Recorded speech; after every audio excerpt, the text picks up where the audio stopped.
Irmãs e meus irmãos, muita paz. Depois de um ambiente tão bem preparado assim, eu deveria falar sobre o Evangelho. Mas eu não preparei um trabalho sobre o Evangelho, preparei um trabalho mais prático, que também nos encaminha para o Evangelho, para as nossas reflexões. Nós vamos falar sobre a imortalidade da alma. Todos que estão aqui acreditam na imortalidade da alma, é claro. Se não acreditassem, não tivessem certeza da imortalidade da alma, que a vida iria se acabar quando acabasse a nossa capacidade de respirar, né? Não haveria essa reunião. Mas a imortalidade da alma não é bem entendida por muita gente. Porque a maior lição sobre a imortalidade da alma foi nos dada por Jesus. Mas, infelizmente, nós mudamos o eixo principal dos ensinamentos de Jesus. Aliás, os vários rumos equivocados foram tomados a partir dos primeiros tempos do cristianismo, quando os teólogos, os pensadores começaram a organizar o que nós chamamos de o movimento cristão, o cristianismo. Porque grande parte daquilo que é ensinado como cristianismo não encontra fundamentação no Novo Testamento. E o documento mais legítimo que nós temos da passagem de Jesus pela terra e do registro dos seus ensinamentos estão contidos no Novo Testamento. E a maior lição de imortalidade que a humanidade recebeu foi dada por Jesus. Mas essa lição foi, infelizmente, não foi apagada, mas foi mais ou menos marginalizada. Porque Jesus deu uma lição muito vigorosa para nós a respeito da imortalidade da alma, mostrando que, essencialmente, nós somos espíritos imortais que temos um corpo de uso temporário. Mas, de um modo geral, até as próprias religiões ensinam, à exceção do Espiritismo, ensinam o contrário, que o homem tem alma. Se perguntar para a maioria, e até alguns aqui também, você tem alma? Eu tenho. Arregala os olhos ainda e fala com uma convicção profunda. Eu tenho. Eu, como gosto de contrariar os outros, eu falo, não tenho, não. Você não tem alma? Logo você que é espírito, você tem espírito. Eu também não tenho. Aí a pessoa fica... É bom a gente provocar um pouquinho de curiosidade, porque, de modo geral, as pessoas se habituam a pensar assim, parece que até com preguiça mental, né? E tal. Espera aí, eu não tenho alma, eu sou a alma. Eu sou o ser que sabe, que aprende, que ama, que odeia, enfim, que tem todos os sentimentos. Quando você fala que você é a alma, você assume a sua condição de imortalidade. Não vou pensar, por exemplo, que eu estou velho, vou morrer, e aí sua alma? Minha alma vai para não sei onde, até não sei quando, não sei porquê. Não, eu preciso pensar. É necessário que nós pensemos e assumamos a nossa condição de seres imortais. Temos a consciência de que nós estamos temporariamente encarnados na Terra. Estamos sujeitos às leis físicas da Terra, porque temos um corpo físico. Mas que nós já existíamos antes da formação do nosso corpo. E continuaremos a existir depois que o nosso corpo se desorganizar pelo fenômeno da morte. Essa lição foi dada por Jesus com muita clareza sobre a independência do espírito em relação ao corpo físico. que lamentavelmente, voltamos a dizer, foi marginalizada, deixada de lado, não foi negada, mas foi marginalizada pelos teólogos. Jesus deu a maior lição de imortalidade e, consequentemente, da existência do corpo espiritual que todos nós temos. Nós temos o corpo físico, que nós sentimos, vemos no espelho, mas temos um corpo espiritual, que no momento é exatamente, não tão exatamente, melhorado ou piorado de acordo com o estado consciencial da criatura, no corpo físico. Jesus deixou uma lição clara, que foi marginalizada pelos movimentos cristãos. Ele se mostrou vivo depois da morte. Quem já leu o Novo Testamento se lembra que está lá. Jesus foi preso, flagelado, etc. e tal, crucificado e morto. O corpo de Jesus foi retirado da cruz sexta-feira à tarde. Olhem o que eu falei. O erro começa por aí. Tiraram Jesus morto da cruz sexta-feira à tarde. Não, senhor. Jesus não estava mais lá.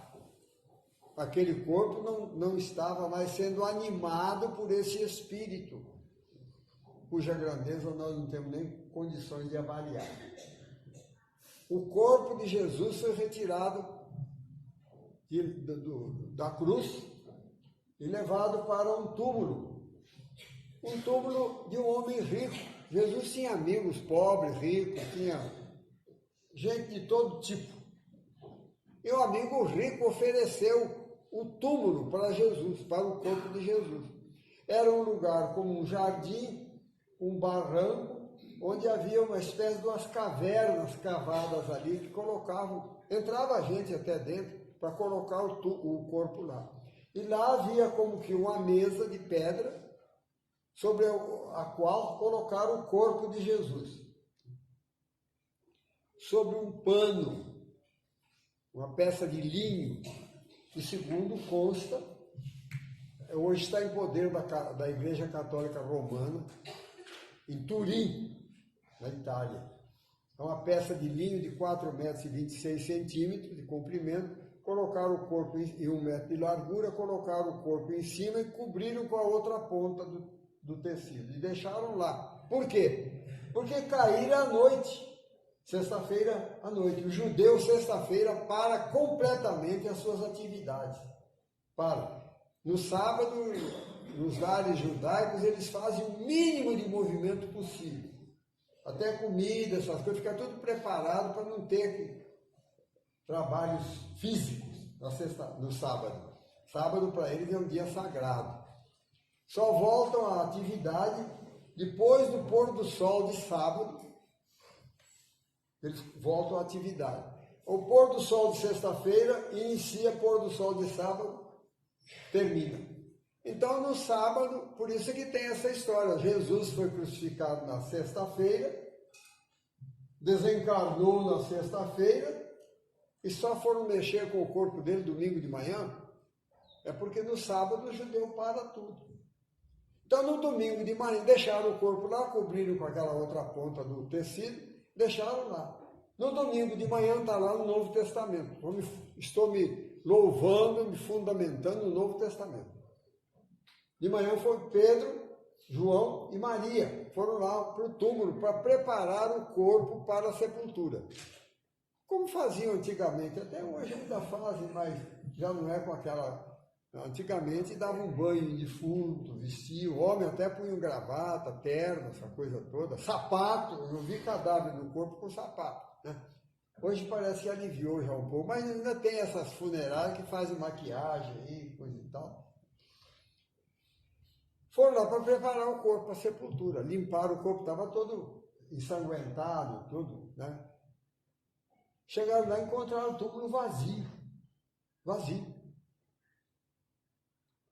E diz lá no Novo Testamento que os panos que estiveram lá, inclusive o lenço que estiveram sobre a cabeça de Jesus, estava jogado no chão. E havia 2 anjos que disseram a Pedro, João e Maria: aquele a quem procurais não está aqui, já ressuscitou. E Pedro e João foram embora. Mas Maria ficou ali. Maria Madalena, né? Não é Maria, mãe de Jesus. Maria Madalena ficou ali, chorando, desesperada. E eis que ela olha para trás, tem um homem em pé. E ela diz a ele: onde pusesse o corpo do meu Senhor? Ela achou que roubaram o corpo e levaram embora, deixaram o túmulo vazio. E ele fala com ela: Maria. Pelo timbre de voz, ela reconhece que é Jesus. E se volta e vê Jesus. Diz Rabone, que é o rabi mais elevado. E ele fala para ela, não toma conhecimento do espanto dela: vai e avisa aos meus irmãos que eu estarei com eles. E ela sai como louca, chorando demais, coisa e tal. Chega lá, estavam os discípulos amedrontados, trancados num lugar lá chamado cenáculo.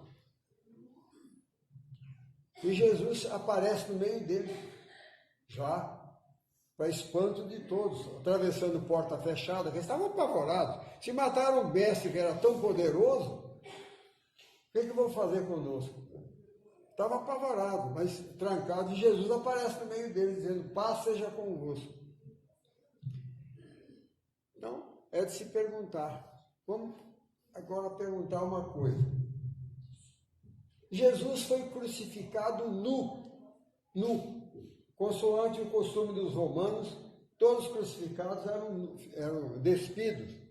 A prova está no Novo Testamento, além da prova histórica, o costume dos romanos de crucificar, porque romano crucificou muita gente.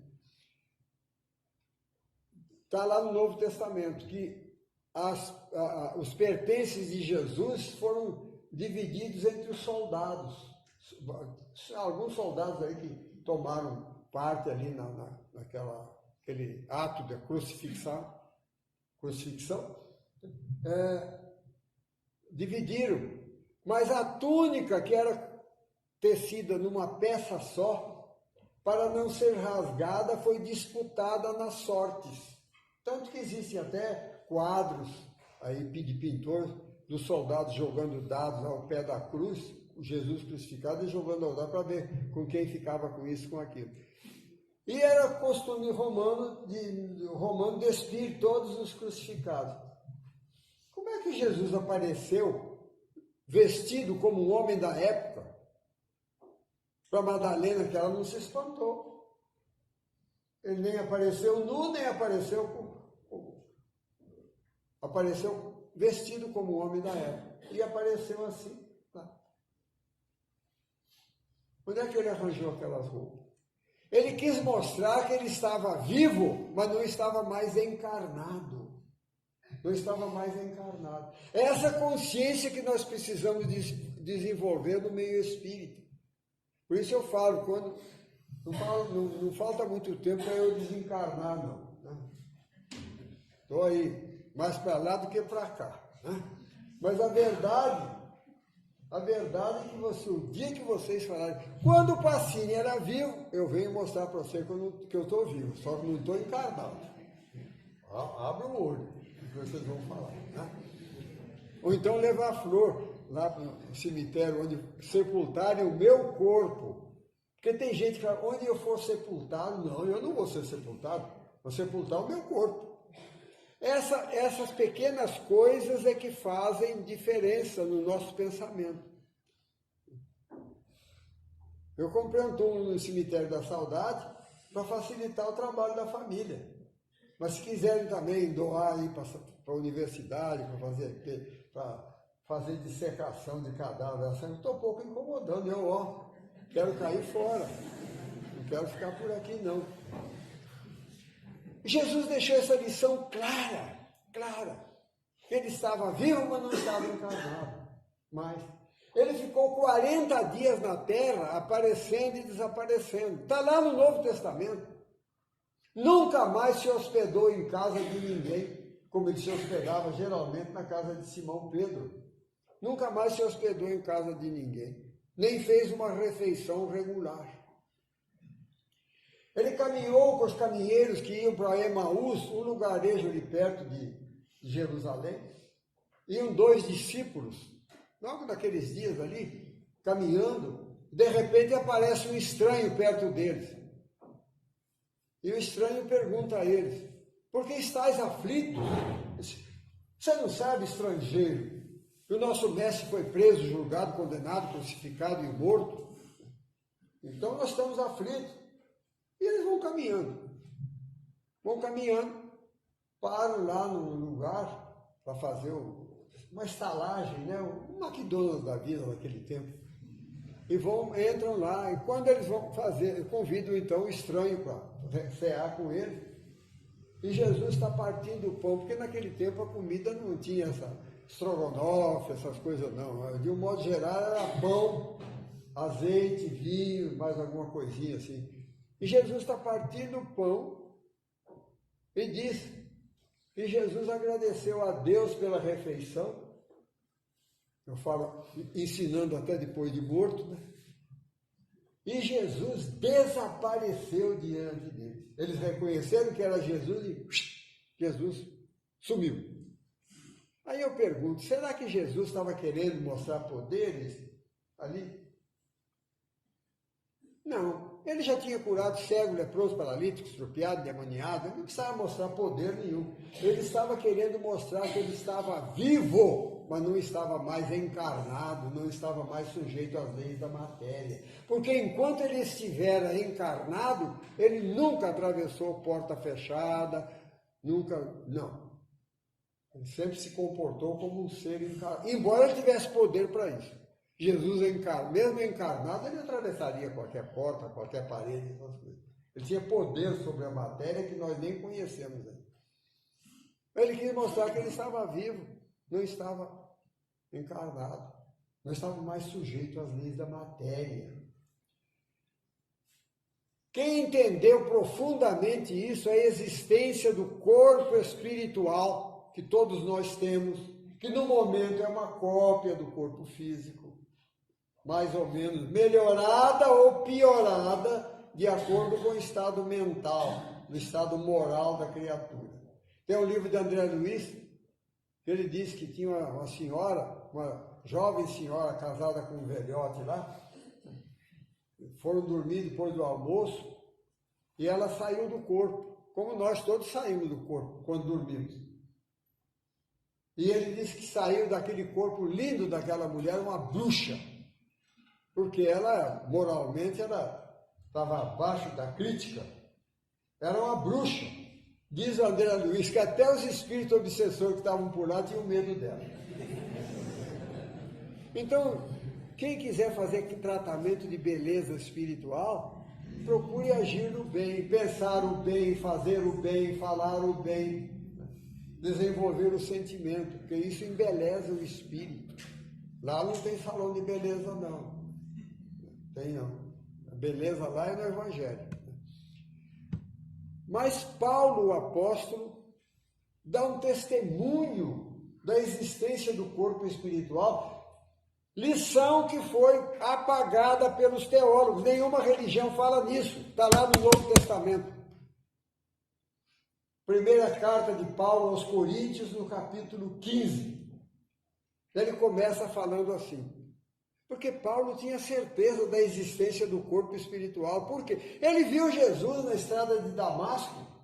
Ele ia para Damasco para perseguir os cristãos, de repente aparece Jesus para ele.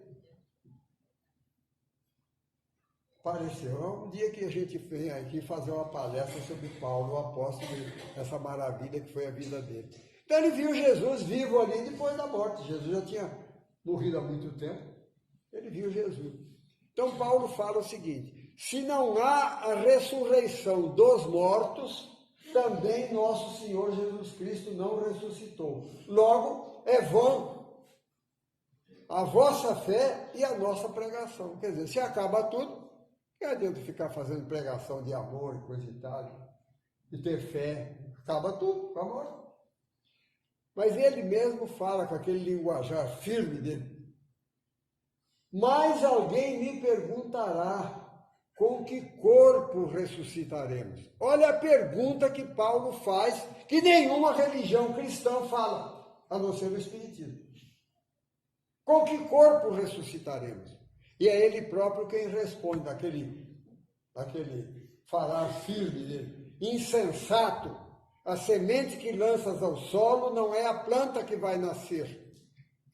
Mas para que a planta nasça, é necessário que a semente morra. Ele faz uma analogia muito bonita, usando o nosso costume de enterrar o morto, com a semente, o corpo físico que vai ser enterrado e vai desaparecer, com o corpo espiritual que permanece. E ele fala, se existe corpo terrestre, é esse corpo físico, existe corpo celeste. Semeia esse corpo em corrupção, ressuscita corpo em incorrupção. O que é corpo em corrupção? É o corpo que pode ser corrompido pela doença, pelo acidente e pela idade. E pela idade. O corpo vai sendo corrompido ao longo dos tempos. Eu estou procurando não deixar corromper muito o meu, não, mas a verdade é essa. Paulo fala. Semeia esse corpo em corrupção, ressuscita corpo em incorrupção. Se existe corpo terrestre, é o corpo físico, existe corpo celeste, é o corpo espiritual. E ele vai, durante todos os capítulos dessa primeira carta aos Coríntios, do capítulo 15, até o versículo 50. No versículo 50 ele diz o seguinte, abre aspas, porque a carne e o sangue não podem herdar o reino de Deus, porque a corrupção não herda a incorrupção. Corrupção é o corpo corruptível, que é o corpo físico, que pode ser corrompido pela idade, pela doença, etc. O corpo incorruptível é o corpo espiritual, que é exatamente uma cópia do nosso corpo físico no momento. Apesar disso, os teólogos inventaram a nefasta e absurda teoria da ressurreição da carne, que consta até de oração religiosa. Eu nunca fui de outra religião, mas eu conheço.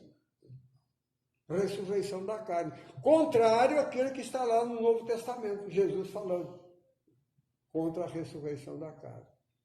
E Jesus ficou, então, os 40 dias mostrando. Paulo fala, porque Paulo viu Jesus vivo depois da morte.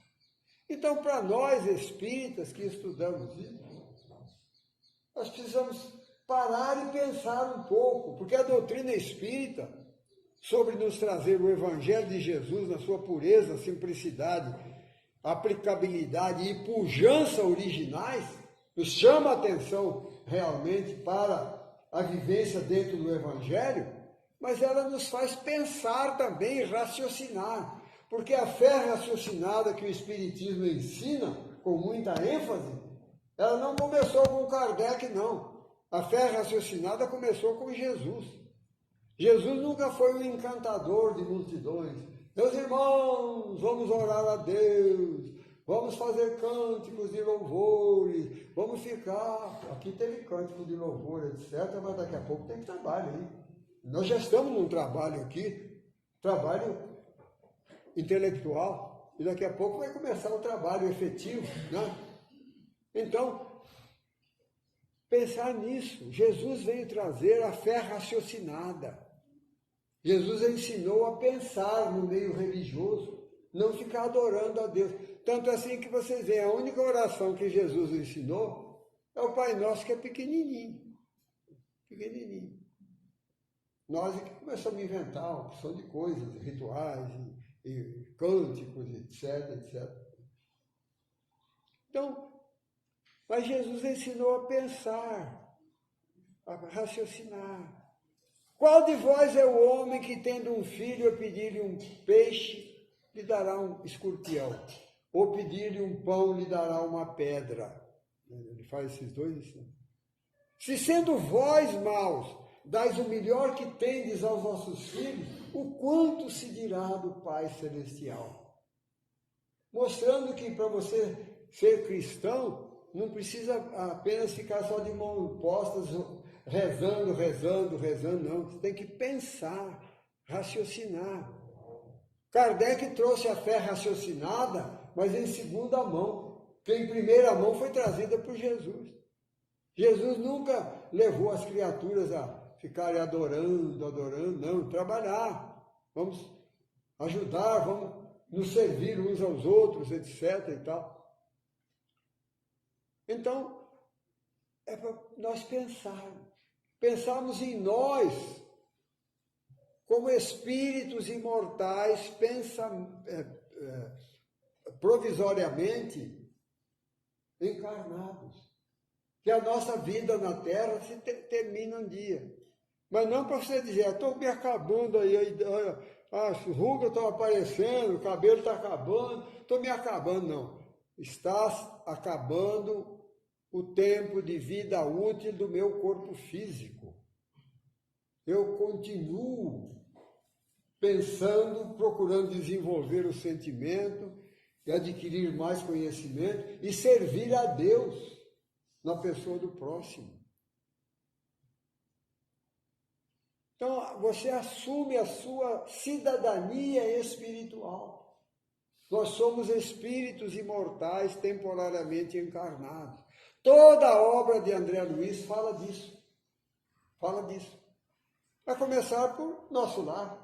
Quando André Luiz, depois que ele passou pelo umbral, etc. e tal, que também espanta muita gente, porque também não lê e não raciocina. O umbral não é para espantar ninguém, não. Para mostrar a experiência que teve um espírito que não aprendeu a buscar o caminho do bem enquanto estava na Terra. Um dia a gente veio falar sobre o umbral aqui, né? Para tirar o medo, porque tem muito espírito aí que já leu. Você já leu a obra de André Luiz? Já li Nosso Lar. Mas só lembra do umbral. Tantas lições maravilhosas que tem lá no livro, só lembra do umbral, para ficar com medo ainda. E não tomar jeito, né? A verdade é essa. Então, nós, ao desenvolvermos essa consciência que nós temos um corpo espiritual, sabendo que durante o sono físico, nós nos apartamos do corpo físico, eu estou falando como espírito, nós nos afastamos do corpo físico, deixa o corpo físico dormindo na cama e nós vamos atrás dos nossos interesses. Aí a pessoa fala assim, onde é que meu espírito vai quando eu durmo? Aí quando eu estou com muita paciência, eu falo, você não tem espírito, criatura. Você é um espírito, você tem um corpo de uso temporário. Aí você pensa, onde é que eu vou quando o meu corpo dorme? Aí você faz uma análise dos seus interesses na Terra, porque não tenha dúvida, o jogador, aquele que gosta de jogar em cassino, etc., sai do corpo, vai para lugares onde tem cassinos escondidos, que nem a polícia sabe, mas o sujeito vai para lá.